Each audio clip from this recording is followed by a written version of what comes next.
The Soviet Union was collapsing by the 1980s. This is for many reasons, but Chairman and President of the USSR, Mikhail Gorbachev, employed two strategies in order to counter the inevitable fall of the Soviet Union. Both would fail. Hello, I am your host David, and this is Eurasia. Without further ado, let's talk about Perestroika and Glasnost right now.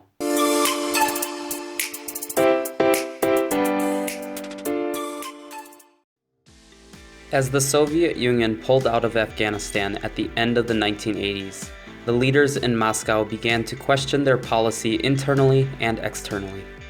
In fact, in 1978, a young Communist Party member named Mikhail Gorbachev was appointed as Secretary of the Central Committee. He had worked various positions prior to this, and through these years, Gorbachev had gained the trust of most Moscow elites. A year later, the Soviet Union would invade Afghanistan, to which Gorbachev was privately critical of. During this time, Gorbachev started to become closer with Yuri Andropov, who had become General Secretary of the USSR by 1982. Andropov would slowly introduce some liberal policies, but Andropov would die only 15 months later in 1984 and ask the Supreme Soviet to elect Gorbachev as the next General Secretary. The Supreme Soviet ignored Andropov's request and elected Konstantin Chernenko only for him to die 13 months later. Ironically, US President Ronald Reagan would remark, "How am I supposed to get anywhere with the Russians if they keep dying on me?" This remark would be met with an answer, and on March 11, 1985, Mikhail Gorbachev would be elected as General Secretary. Gorbachev sought to introduce many radical reforms. However, recognizing that the Politburo could remove him at any time, Gorbachev sought to first remove older and more conservative Politburo members. Within a year of hiring, firing, and lucratively moving Politburo members and others in the government, Gorbachev had full control over the government. However, even before his election and reshuffling, Gorbachev had dropped the word Glasnost in many speeches. Yet, after reshuffling the Soviet government with loyal supporters in 1986 in the 27th Congress of the Communist Party of the Soviet Union, Gorbachev detailed his plan for Glasnost and Perestroika. However, before digging into these two policies as well as others, it's important to note that they often overlap and are not always separable. On top of this, though most Westerners recognize the words Glasnost and Perestroika, there are many other policies that the Soviet Union would enact that encompass the overarching goal of liberalizing the Soviet Union and bringing it closer to the West. First, however, we'll talk about Glasnost. In Russian, Glasnost means openness or transparency. Glasnost was Gorbachev's attempt at allowing more freedom within the Soviet Union.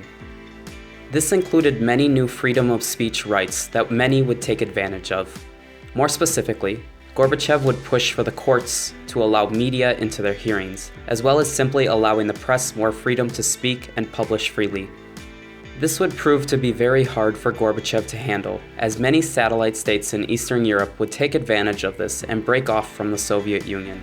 This fervor would reach Moscow by 1990 and would lead to the eventual breakup of the Soviet Union. Perestroika, on the other hand, pushed more for the openness of the Communist political party, meaning rebuilding in Russian. Perestroika aimed to allow Communist Party members more freedom to talk about their concerns and problems with the Soviet Union without the fear of repression. Perestroika, like Glasnost, would allow political elites across the Soviet Union to voice their complaints and ally themselves with the people instead of Moscow. Perestroika would even lead to the split in the Soviet government, which consequently led to its demise. Another feature of Gorbachev's reforms was uskorenie, or acceleration in English. This was Gorbachev's way of saying that reforms should not come over a span of decades, but rather years. He planned on liberalizing quickly, and uskorenie confirmed that. Uskorenie would prove to be extremely unsuccessful. The transition from a socialist to capitalist state needs lots of time, as we still see today. But Gorbachev wanted to see these policies enacted quicker, and thus uskorenie ironically only accelerated the downfall of the Soviet economy.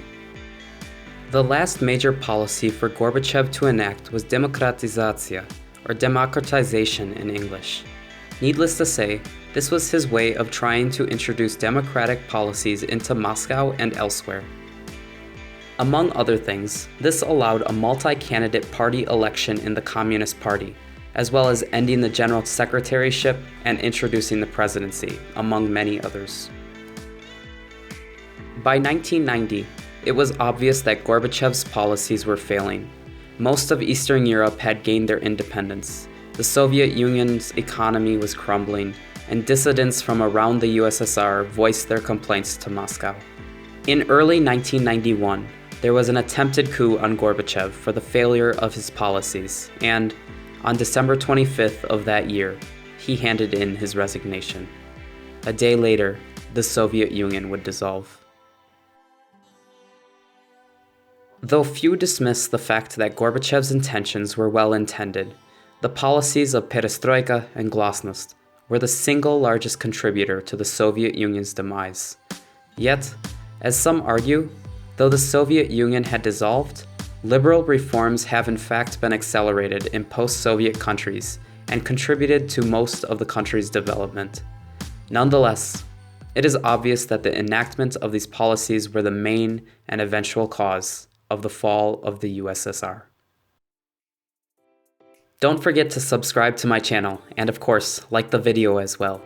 Thanks for watching, and until next time, stay happy, stay humble, stay hopeful, and goodbye.